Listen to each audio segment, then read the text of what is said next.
Two Virgins by Kamala Markandaya. Characters, Summary, Analysis. Hello and welcome to the discourse. Two Virgins was another diasporic novel by Kamala Markandaya that was first published in the year 1973. The novel depicts the effect of post-colonial Western culture on Indian traditional society and how, if left unchecked, it may lead to the downfall of individuals. The novel tells the story of two adolescent growing siblings from the perspective of the younger sister who is not as beautiful as her elder sister. However, the elder sister falls prey to the power of beauty, lust, greed, and irrational haunting in life for pleasure. The novel is written in first-person narrative style, with Saroja, the younger sister, being the narrator. Kamala Markandaya used symbolism to present the contrast between the East-West enchantment and disenchantment. The novelist presented the real world from a feministic point of view, with the major theme of adolescence, morality, and chastity. Characters of Two Virgins. Lalita is the elder adolescent daughter of a modest family in a South Indian village who lives with her father Appa, her mother Amma, her widowed aunt Alamelu, and her younger sister Saroja. Her two elder brothers live in the city. Manikam is another widowed village woman who is on the verge of destitution. She knows about the local medicinal herbs and helps Lalita with some anti-contraceptive medication that fails to serve the purpose. Mr. Gupta is a rich film producer from Chennai who visits the village to shoot a song for his film. Devraj is an assistant to Mr. Gupta. Miss Mendoza is a British woman living in the village who runs a preaching school. She often encourages the students of her school to adapt to the Western culture and belief system. Chingalput is a successful sweet shop owner of the village who began as a destitute orphan child. Jaya is a school friend of Saroja. Amma is a dynamic character who, like Lalita, is very beautiful and likes to be praised by men, yet she remains within the moral limits of society and is a loyal, subservient wife of Appa. Summary of Two Virgins. The novel begins as Saroja introduces the main characters of the story and describes common day life in the village. Lalita is a strong-headed, beautiful, attractive, ambitious, and manipulative girl who knows how to use her power of beauty and is learning the ways of seduction. Saroja, on the other hand, is not so beautiful. She is a timid and cautious girl who enjoys life's simple pleasures, harvest, rain, the countryside's beauty, local sweets, and so on. Their father, Appa, is an educated progressive man who believes in the equality of genders, however, is not free of hypocrisy and biases. Lalita is his favorite daughter because she is the most beautiful baby he ever saw, and he often ignores Saroja. Aunt Alamelu is her elder widowed sister who often confronts him for the way he is upbringing her daughters. Aunt Alamelu prefers the traditional approach to life and wishes the girls of the house to understand the limits and moral principles to succeed in society. Appa, on the other hand, would often encourage Lalita to pursue her dreams. Lalita and Saroja would often witness the arguments between Appa and Aunt Alamelu. Saroja is more under the influence of her aunt and she looks forward to her traditional roles as wife and mother, and her roots are firmly planted in the village and its ways. While Lalita represents the effect of Western culture on post-colonial India, Saroja represents Eastern traditional values and the virtues of country life. Appa encourages Lalita to learn the modern ways of the world, and when Lalita asks him to let her join the missionary school of Miss Mendoza, where she may learn English, dancing, and political science, he happily agrees to admit her to the costly school. Saroja is not so beautiful younger daughter of Appa who joins the government school. While Saroja's Appa upholds Western ideas, modernism and progressiveness, her aunt Alamelu is a stickler of Hindu culture and practices all things conventional. Appa and their aunt are continuously at war, and it is through their bickering and arguments that Saroja and further enlightened about the cultural conflict and the benefits and problems of change. Aunt Alamelu would often encourage Saroja to learn the traditional ways of the village. However, Saroja too wishes to be as attractive as Lalita, yet she understands her flaws and avoids following the same mistakes.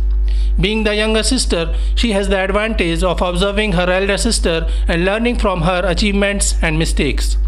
Being not as beautiful as Lalita, Saroja is not much interested in cosmetics and pleasantries. She would rather have fun playing with buffaloes and bullocks. She is better rider than Lalita, and she enjoys traditional village sweets from the sweet shop of Chingalput. Despite not being beautiful, she is an adolescent girl, and Chingalput has a special interest in Saroja, who will often present her with free sweets to taste.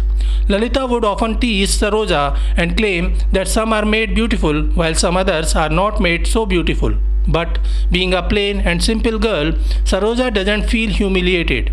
Though secretly she hopes one day she would turn out beautiful like a butterfly bursting out of chrysalis, perhaps when she gets old.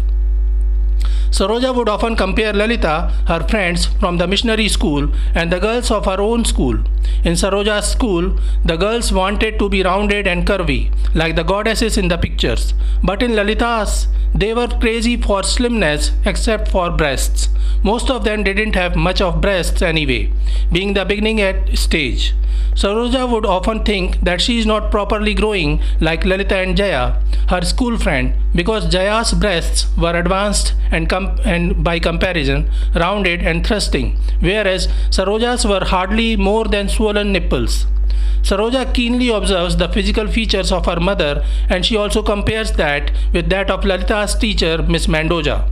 Saroja compares the cleavage of Miss Mendoza with a dent and speculates on whether Miss Mendoza has any breasts at all, and she compares her mother's cleavage with a hollow like a well in between. While going through all these adolescent observations of changes, Saroja grows further timid and shy in front of elders, but she shares her feelings freely and frankly with Jaya.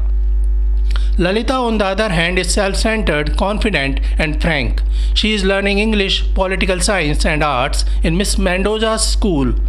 Mendoza finds Lalita exceptionally talented and teaches her maypole dancing. Miss Mendoza introduces the girls of her school to Christian beliefs and the Western lifestyle. This further encourages and emboldens Lalita, whose first concern is to explore the liberty of her feminine self. She would often flirt with young guys in the village while teasing them. The modernism that Lalita imbibes at Miss Mendoza's school is only cheap sophistication which has a tinsel quality about it in the shabby social life in a village. Combined with this is her physical attractiveness, which is spread with the tepid gloss of raw sexiness. Lalita is often intrigued by Manikam, a village woman who lives alone and would often indulge with other married men. She often uses anti-conception medications, because of which she remains oblivious to things going around her. However, she appears comfortable and happy within her small world. One day, Mr. Gupta, a successful film producer, arrives at the village to shoot for his documentary on village life. He needs a young girl to perform a dance for his film. Miss Mendoza recommends Lalita for the dance performance, and Mr. Gupta readily accepts because he finds Lalita very attractive. However, Lalita is not too happy about this project because, being an expert in maypole dance and other Western styles, she wishes to perform a raunchy modern dance for the film. However, being a documentary on village life, Mr. Gupta instructs her to perform a simple traditional village dance.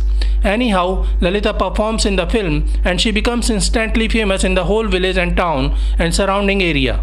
Lalita already had her ambitions to join the film industry and use her beauty to gain fame. She requests Mr. Gupta to help her out, who promises to call her for his next project. However, many months pass by and Lalita doesn't hear anything from Mr. Gupta. One day she decides to leave the village and go to the city to find and work in the film industry. She steals some money from her father and runs away from home and goes to the city in search of carte blanche and in pursuit of stardom, but is spoiled in the hands of a filmmaker, Mr. Gupta. Gupta betrays her after impregnating her. When Mr. Gupta, a typical film world personality, had his fill of Lalita's sexual charm and has got her with child, he sends her back to her village with not so much as a fine sari to her back. Lalita is quite happy at having enjoyed the glitter and luxuries of city life as Mr. Gupta's mistress, but the family is terribly humiliated and disgraced. Lalita's father takes her to the city to confront Mr. Gupta for his misdeed. Saroja also accompanies them. Mr. Gupta tells Lalita's father that she had literally flung herself at him and makes it clear that she was a wanton.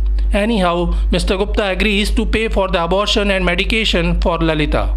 While the father is haggling with Mr. Gupta for money for their return journey, Devraj, Gupta's assistant, flirts with Saroja and wants to exploit her sexually, as Gupta did Lalita. Saroja is hungry for sexual pleasure as Lalita has been. Both the sisters have derived this sexiness from their mother, but she has, however, greater control over herself and repulses Devraj, particularly because she is afraid that she will come to grief like her sister. Lalita's parents fully support her, yet she is not ready to come back to the village and face the people and reproaches of society. She decides to leave her family forever and carve her own path alone. Her life completely changes. She chooses to live in her own way because she had catapulted herself outside the orbit of her community. She realizes that even in this modern world, women have no equal rights when compared to that of what men. Her underlying dream of turning into an on-screen character and sparkling as a film star demonstrates a worthless endeavor, bringing about her losing her virtue. She, in this manner, turns into the objective of her own wrong, misset needs. Meanwhile, Saroja wonders why Lalita was forced to abort. She questions, why does society have to be beastly tamer? Why can't it let the children of sin, who the conventionalists call fruits of unbridled lust, survive? Why cannot society stop meddling and probing into the lives of others, of innocent children and their unwed mothers? Would the world be less happy if had to accommodate them? Perhaps yes. That is why they need to be eliminated, because there's no room for the children of sin, if only society was less harsh and more forgiving. Lalita leaves a note on her hospital bed before leaving, which says that she is going never to return and that her father must not look for her because it will be fruitless. Despite that, Appa and Amma try their best to find out about Lalita, but soon their limited resources start depleting. At last, they decide to return back to the village with Saroja. At the village, Saroja again indulges in her deeds of charm. She goes to Chingleput's shop, who offers her special sweets that he made for Saroja. Although Saroja tastes the sweets, her tongue was tinctured with the bitterness of aloes, and she starts sobbing. Chingleput decides to make use of the moment and encloses her in his arms. His male organ becomes hard, nuzzling against Saroja's body. He tells her not to be afraid and that since he was a man, he cannot help it. Saroja was not afraid because she knew too much. She had gone through too much to be afraid of anything. Saroja graciously manages the situation and comes back home unscathed. So this is it for today. We will continue to discuss the history of Indian English literature. Please stay connected with the discourse. Thanks and regards.